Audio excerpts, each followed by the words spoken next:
अन्य देवी देवताओं की तरह महादेव सोने चांदी हीरे जवाहरात से बने आभूषण नहीं पहनते। उनके आभूषण तो चंद्रदेव, माता गंगा और नागदेव हैं। लेकिन क्या आप जानते हैं कि आखिर कैसे नागदेव महादेव का आभूषण बने? अगर नहीं तो इस वीडियो को अंत तक जरूर देखें, क्योंकि आज इस वीडियो में हम आपको बताने वाले हैं कि किस तरह से नागदेवता महादेव के गले का आभूषण बने और इसके पीछे क्या रहस्य है। शास्त्रों और पुराणों की माने तो देवों के देव महादेव को नाग जाति से अति प्रेम है। कहा यह भी जाता है कि नागों के बगैर महादेव के श्रृंगार की कल्पना भी नहीं की जा सकती। तभी तो महादेव ने ही नागदेव को अपना आभूषण बनाकर उन्हें यह गौरव प्रदान किया है जो किसी अन्य के पास नहीं है। महादेव अपने भक्तों और शरण में आए किसी भी व्यक्ति को कभी भी खाली हाथ नहीं जाने देते।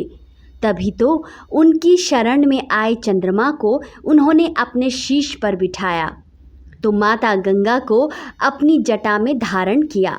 इसी तरह उन्होंने नाग देवता को अपने गले का आभूषण बना लिया। इसके साथ ही चंद्रमा, माता गंगा और नागदेव भी महादेव के साथ पूजनीय बन गए। पौराणिक कथा। नागदेव के महादेव के गले का आभूषण बनने के पीछे एक पौराणिक कथा है, जिसके अनुसार पौराणिक काल में एक गांव के किनारे नदी बहा करती थी। इस नदी पर एक विषैले नाग का कब्जा हुआ करता था, जो रास्ते से आने वाले लोगों या नदी के पास आए किसी भी जीव जंतु को काट लेता था, जिसके कारण धीरे धीरे नाग का आतंक उस पूरे गांव में फैल गया। एक बार कोई महात्मा उस नदी से गुजर रहे थे। तभी रास्ते में उन्हें वही विषैला नाग मिला जो नदी में रहा करता था। वह महात्मा को डसने के लिए आगे बढ़ता है, लेकिन फिर रुक जाता है।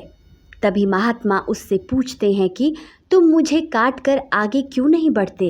इतना सुनने के बाद वह नाग महात्मा के चरणों में गिर गया और उनको बार बार नमन करने लगा, जिसे देखकर महात्मा नागराज से कहते हैं कि नागराज, लगता है पूर्व जन्म के किसी पाप के कारण तुम्हें यह योनि मिली है, लेकिन इस योनि में भी अगर तुम इसी तरह जीव जंतु और प्राणियों को काटोगे तो तुम्हें फिर से नरक में ही जगह मिलेगी।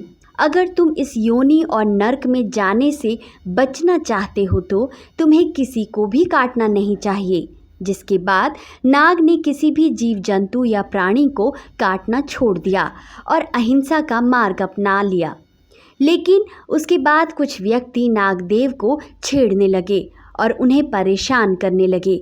यहाँ तक कि कई लोगों ने तो नाग को कंकर पत्थर भी मारना शुरू कर दिया, जिसकी वजह से उनके शरीर पर जगह जगह घाव बनने लगे।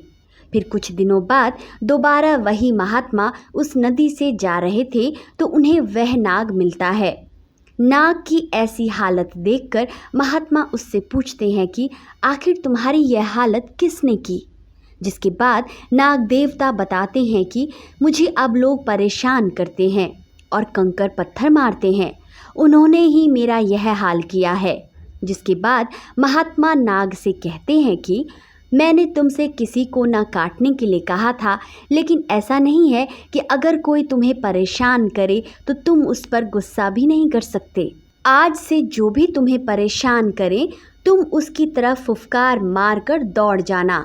ऐसा करके वह व्यक्ति तुमसे डर जाएगा और तुम्हें परेशान करने वापस नहीं आएगा।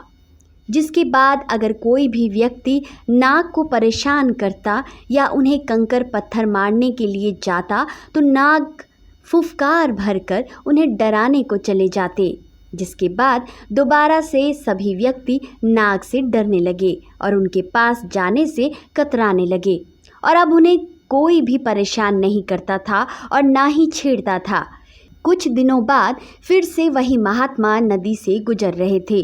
तभी उन्हें नाग देवता मिले और नाग देवता को कहते हैं कि मैं आपसे बहुत प्रसन्न हूँ, आप मुझसे जो चाहे मांग सकते हैं। जिसके बाद नाग देवता ने महात्मा के चरणों में प्रणाम किया और उनसे कहा कि मैं चाहता हूँ कि मैं सदैव आपके नज़दीक रहूँ और आपसे कभी जुदा ना हूँ। जिसके बाद महात्मा ने उन्हें तथास्तु कहा और अपने असली रूप में आ गए। यह महात्मा और कोई नहीं बल्कि साक्षात महादेव थे, जिसे देखकर नाग देवता अत्यंत प्रसन्न हुए और रेंग कर उनके बदन पर चढ़ गए और फिर गले में जाकर लिपट गए।